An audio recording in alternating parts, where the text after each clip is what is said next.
A kú déédé àsìkò yìí, kókó inú ìwé ìròyìn la mú wá fún yín láti inú àwọn ìwé ìròyìn ilẹ̀ Nàìjíríà. Orúkọ tèmi ni Ọmágbémisọ́lá Ọmọlọ́gọ̀mádẹ àìjẹran ẹdán.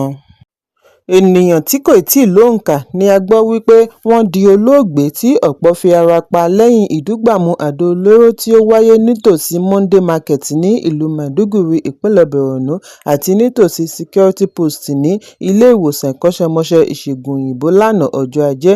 Ìwádìí ṣe àfihàn wípé àdó olóró wọ̀nyí dún lẹ́ẹ̀kan náà láàrin aago 7 ìrọ̀lẹ́ lẹ́yìn wákàtí díẹ̀ tí àwọn afurasí Boko Haram gbìyànjú àti ṣe ìkọlù sí ibi ìpàgọ́ ológun mẹ́ta lẹ́ẹ̀kan náà káàkiri ìpínlẹ̀. Adarí iléeṣẹ́ panápaná ní ìpínlẹ̀ Mohammed Kafaran fìdí ìṣẹ̀lẹ̀ yìí múlẹ̀ bí ó ti ní àwọn ti darí àwọn òṣìṣẹ́ wọn lọ ibi ìṣẹ̀lẹ̀. Àwọn tí ọ̀rọ̀ náà ṣojú wọn ní wọ́n ti kó àwọn tí wọ́n fi ara pa lọ ilé ìwòsàn àkànṣe kan ní ìlú Maiduguri.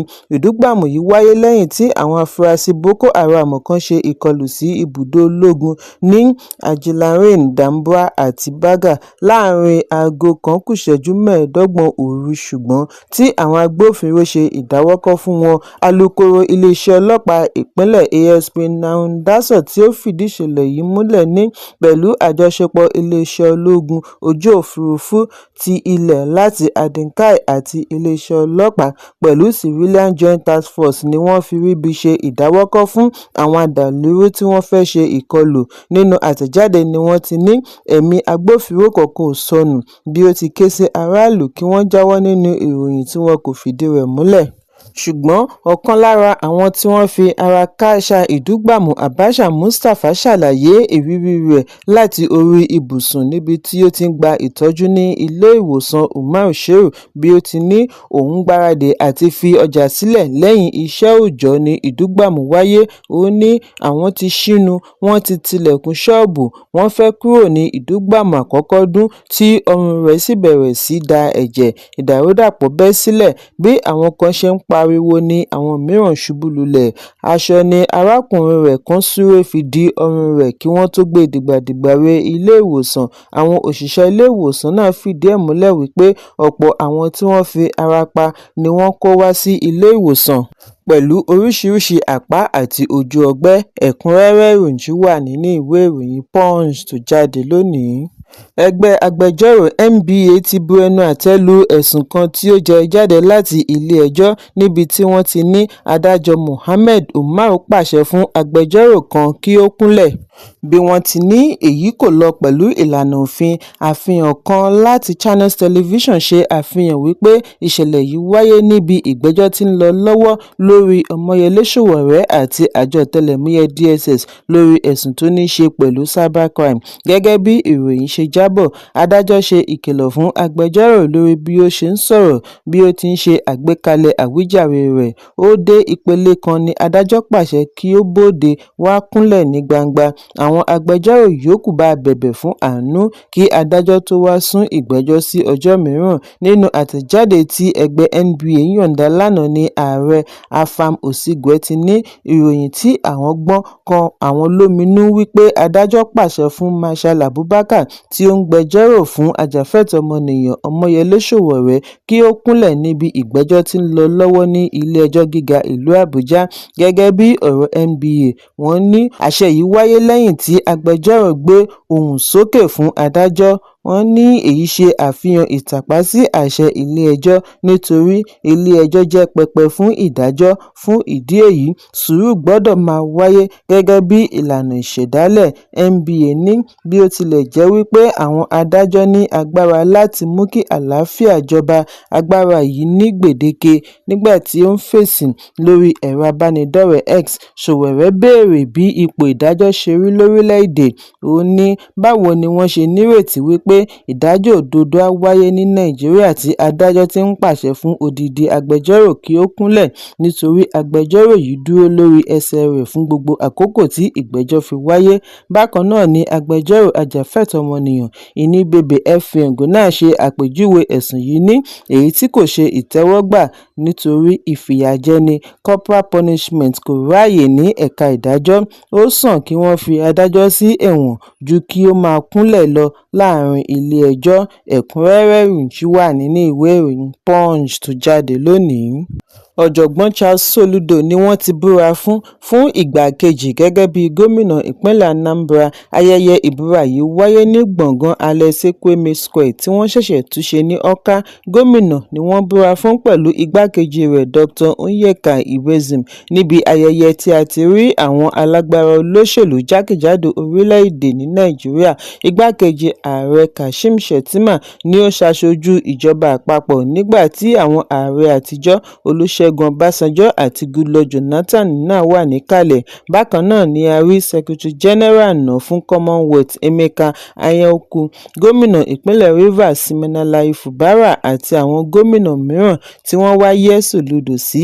Ìbúra Soludo wáyé lẹ́yìn àṣeyọrí níbi ìdìbò ọjọ́ kẹjọ oṣù kọkànlá ọdún 2025 níbi tí àjọ elétò ìdìbò INEC ti kéde rẹ̀ ní olúborí. Ẹ̀kúnrẹ́rẹ́ ìròyìn wà nínú ìwé ìròyìn Vanguard tó jáde lónìí. Ààrẹ Bọ́lá Tinubu ti darí àwọn olórí ológun orílẹ̀-èdè lọ ìlú Maiduguri láti lọ gba ìṣàkóso ààbò ní ìpínlẹ̀. Àṣẹ yìí tẹ̀lé ọ̀pọ̀ ìdúgbàmù tí ó yọrí sí ikú ènìyàn tí kò dín ní 20 tí àwọn tí ó lé ní 100 fi ara pa nígbà tí ó ń fèsì sí ìṣẹ̀lẹ̀ yìí kí ó tó gbéra lọ United Kingdom fún àbẹ̀wò. Ààrẹ fi ẹ̀hónú rẹ̀ hàn bí ó ti fi ìbánikẹ́dùn rẹ̀ ránṣẹ́ sí àwọn tí wọ́n fi ara kááṣá. Ààrẹ ní ìròyìn láti ìlú Maiduguri ìpínlẹ̀ Borno yìí bani lọ́kàn jẹ́. Òun bá àwọn tí wọ́n pàdánù ẹ̀mí wọn kẹ́dùn pẹ̀lú àwọn tí wọ́n fi ara pa. Òun sì wà ní ìṣọ̀kan pẹ̀lú àwọn ará ìpínlẹ̀ Borno lákòókò yìí. Ààrẹ wá sọ àsọdájú wípé ìṣẹ̀lẹ̀ yìí ni ìkẹyìn tí yóò wáyé láti ọ̀dọ̀ àwọn ọ̀daràn àti adàlúrú tí wọ́n ń gbìyànjú àti dá ìfòyà sílẹ̀ látàrí bí iléeṣẹ́ ológun ò ṣe jẹ́ wọn sinmi. Àwọn á sì tẹ̀síwájú nínú ìgbìyànjú wọn tako àwọn ọ̀daràn wọ̀nyí ní gbogbo ibi wọ́n bá wà. Ààrẹ wá gbóríyìn fún àwọn ológun tí wọn kò fún àwọn wọ̀nyí láǹfààní àti ṣe ìkọlù sí ibi ìpàgọ́ ológun. Ẹ̀kúnrẹ́rẹ́ ìròyìn wà nínú ìwé ìròyìn The Nation tó jáde lónìí. Olùdíje du ipò ààrẹ àná láti ẹgbẹ́ òṣèlú Labour Peter Obi ti lọ ṣe àbẹ̀wò sí AGF àti mínísítà fún ẹ̀ka ìdájọ́ àná Abubakar Malami ní ìlú Àbújá. Ọ̀sẹ̀ tí ó kọjá ni Obi fi ẹ̀hónú rẹ̀ hàn lórí bí wọ́n ṣe fi ọwọ́ ṣìkún òfin mú Malami àti àhámọ́ tí wọ́n fi àwọn adarí tí ó ṣe gbòógì láti ẹgbẹ́ òṣèlú African Democratic Congress ADC sí. Abubakar Malami àti gómìnà àná fún ìpínlẹ̀ Kaduna Nasir El-Rufai. Nínú àtẹ̀jáde ni Obi ti kérora lórí àkókò tí wọ́n mú àwọn wọ̀nyí sí, bí ó ti rọ ìjọba tó wà lóde kí ó fi òpin sí ìṣẹ̀lẹ̀. Ó ní èyí tako ìlànà òfin Nàìjíríà, ó tàpá sí ìdàgbàsókè ọrọ̀ ajé, ó tún dúnkòokò mọ́ àlàáfíà orílẹ̀-èdè. Bí ó tilẹ̀ jẹ́ wípé kò tíì sí àlàyé lórí pàtàkì àbẹ̀wò títí di àsìkò ìkóròyìnjọ, ṣùgbọ́n ó ṣeéṣe kí ó ní í ṣe pẹ̀lú ẹ̀sùn Malami pẹ̀lú àjọ tó ń gbógun ti ìwà ìbàjẹ́ àti ìṣòwò ìlú kúmọkùmọ EFCC. Malami ni a gbọ́ wípé ó gba ìyọ̀ǹda lánàá ọjọ́ Ajé. Ẹ̀kúnrẹ́rẹ́ ìròyìn wà nínú ìwé ìròyìn The Nation tó jáde lónìí. Ìjọba àpapọ̀ ti kéde Ọjọ́bọ̀ ọjọ́ 19 àti ọjọ́ Ẹtì 20 oṣù kẹta ọdún 2026 gẹ́gẹ́ bí ọjọ́ ìsinmi láti fi sàmì ayẹyẹ Eid-el-Fitr. Nínú àtẹ̀jáde ní Permanent Secretary láti Ministry Abẹ́nú Madeleine Ajani ti ní ìkéde yìí wáyé gẹ́gẹ́ bí agbẹnusọ ìjọba àpapọ̀ láti ọ̀dọ̀ Mínísítà Abẹ́nú Olúbùnmi Túnjí-Òjó.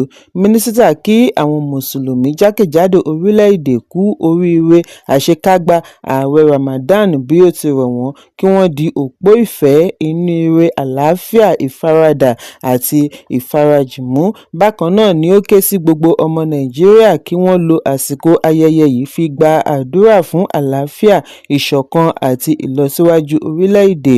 Mínísítà ní kí wọ́n ṣe ayẹyẹ níwọ̀ntúnwọ̀nsì kí wọ́n sì nawọ́ ìfẹ́ sí àwọn tí ó kù díẹ̀ káàtó lásìkò ayẹyẹ. Ẹ̀kúnrẹ́rẹ́ ìròyìn wà nínú ìwé ìròyìn Daily Post tó jáde lónìí. Kókó inú ìwé ìròyìn tòní kò ní jù báyìí lọ. Ẹ pàdé mi lọ́la fún àkọ́tun ìròyìn. Kí a tó lọ, ẹ má ṣaláì fi àkíyèsí yín ránṣẹ́ kí ẹ sì bá wa subscribe sójú náà wa lórí YouTube kí kókó inú ìwé ìròyìn lè máa tẹ̀ yín lọ́wọ́ ní kíákíá.